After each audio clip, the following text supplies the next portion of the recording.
With a focus on convenience, the Terra was designed for easy operation straight out of the box. The starter kit includes a sparkling water maker, a patented Quick Connect CO2 cylinder, and a 1-liter fuse bottle.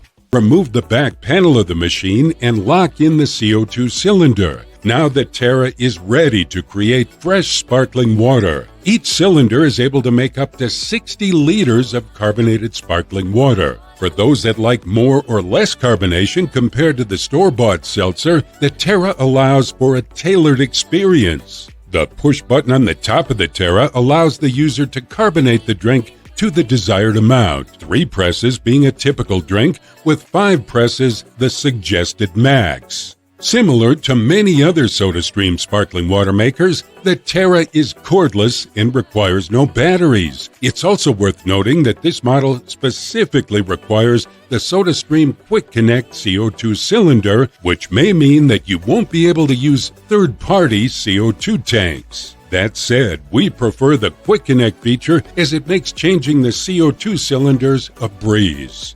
Overall, the Terra is a terrific upgrade from its predecessor. It does create great sparkling water, it's simple to use, and its slim design means it doesn't take up too much space, all at a reasonable price point. The pros are, this model is very easy to set up right out of the box. It uses the new Quick Connect CO2 for fast installation. It comes at a lower price point. The cons are, the CO2 bottle is not interchangeable in this model, so you cannot use third-party options.